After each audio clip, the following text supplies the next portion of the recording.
Kita sudah berhasil mengetahui cara dan syarat untuk pinjam uang di Bank BNI dengan jaminan sertifikat. Wah, gimana sih caranya? Teman-teman tonton videonya sampai habis.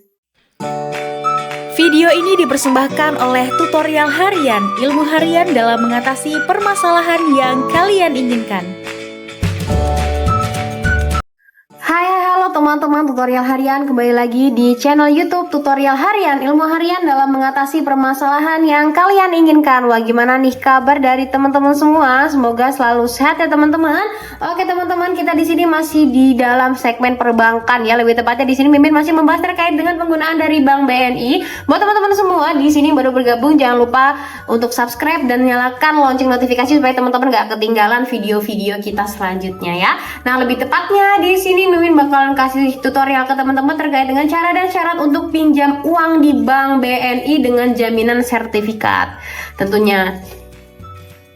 Jadi teman-teman, Bank BNI ini memiliki program pinjaman uang yang mungkin teman-teman gunakan gitu ya, seperti meminjamkan melalui penggadaian sertifikat, sertifikat hak milik, terus lagi hak guna bangunan, terus lagi ada sertifikat produk-produk lainnya gitu. Yang penting bisa menggunakan sertifikat gitu ya, asal sertifikatnya hidup gitu ya, bukan sertifikat pura-pura gitu ya teman-teman. Jadi kalau teman-teman mau mengajukan syaratnya, teman-teman yang pertama harus mempersiapkan dokumen yang akan teman-teman gunakan dalam proses persyaratan dokumen tersebut. Yang pertama, teman-teman harus ada yang namanya fotokopi KTP dan juga fotokopi kartu keluarga ya. Dan jangan lupa untuk KTP-nya itu dibawa juga yang aslinya untuk berjaga-jaga ya. Yang perlu diingatkan dan yang akan digunakan adalah fotokopi dari KTP dan juga kartu keluarga. Karena sifat dari peminjaman uang ini adalah perorangan, bukan teman-teman, bukan dari perusahaan. Kalau dari perusahaan itu akan berbeda lagi tentunya syarat-syaratnya seperti itu. Lalu yang selanjutnya ada fotokopi NPWP. Kalau teman-teman udah punya NPWP, kalau belum punya silahkan ditinggalkan aja.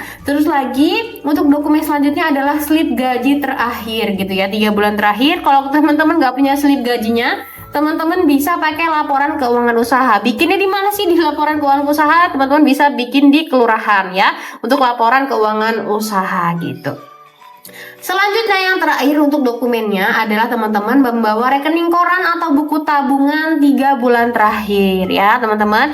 Buku tabungan di Bank BNI teman-teman harus punya. Kalau misalkan teman-teman baru pertama kali gitu ya menggunakan Bank BNI, teman-teman boleh selipkan rekening koran gitu ya dari bank lain seperti itu. Jadi di situ ada keterangan jumlah tabungan 3 bulan terakhir milik teman-teman semua seperti itu ya. Terus lagi untuk yang paling utama gitu ya dari proses peminjaman uang di BNI itu pasti teman-teman harus membawa yang namanya sertifikatnya ya, sertifikat yang akan digadaikan menjadi uang di Bank BNI ini.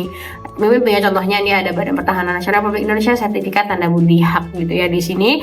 Nah, dari sertifikat ini itu bisa digadaikan seperti itu ya. Nah, untuk selanjutnya adalah prosedur peminjamannya ya. Yang pertama, kalau untuk peminjaman teman-teman tidak bisa melakukannya secara online. Teman-teman harus datang ke kantor cabang BNI terdekat. Harus datang gitu ya teman-teman kalau mau meminjam uang. Tidak bisa pakai customer service, pakai call center teman-teman, maksudnya itu nggak bisa ya. Nah, yang kedua teman-teman disilakan untuk mengisi formulirnya, formulir peminjaman ya, untuk persyaratan dokumen yang perlu dilengkapi seperti nama, terus lagi ada identitas diri yang ada di KTP, terus lagi ada identitas keuangan sama data keluarga seperti itu ya. Nah, selanjutnya nanti teman-teman disilakan untuk memverifikasi dokumen di customer service. Setelah itu nanti ada ya, nggak langsung cair ya teman-teman, ada proses survei terlebih dahulu ya. Kalau teman-teman dokumennya udah dinyatakan lengkap, pihak bank nanti akan melakukan survei ke lokasi rumah yang akan dijadikan agunan untuk penilaian kelayakan gitu. Maksudnya lokasi dari sertifikat ini kayak tanahnya, kalau itu memang sertifikat tanah, terus kalau itu sertifikat rumah akan disurvei rumahnya seperti itu ya. Apakah layak ini untuk dijadikan jaminan peminjaman uang seperti itu. Nah, kalau udah nanti teman-teman akan menandatangani surat persetujuan dari BNI. Nah, kalau udah nanti akan ada pencairan dana yang ditransfer ke rekening BNI teman-teman semua. Seperti itu ya teman-teman semua. Tapi perlu diingatkan lagi ya teman-teman, kalau peminjaman seperti ini kan itu ada bunganya ya teman-teman. Kalau misalkan teman-teman mungkin terlambat untuk membayar pinjamannya, ikut teman-teman sudah mengetahui resiko dari peminjaman tersebut ya. Saran Mimin, kalau misalkan memang tidak butuh-butuh banget misalkan ya sama uangnya, teman-teman boleh pakai cara yang lain seperti itu ya teman-teman. Oke teman-teman, mungkin sekian tutorial dari Mimin terkait dengan cara dan syarat peminjaman uang di Bank BNI dengan jaminan sertifikat. Semoga dapat bermanfaat untuk teman-teman semua. Jangan lupa like, komen, dan share terus video kita supaya teman-teman gak ketinggalan video-video menarik lainnya, dan sampai jumpa di video-video kita selanjutnya. Bye bye teman-teman.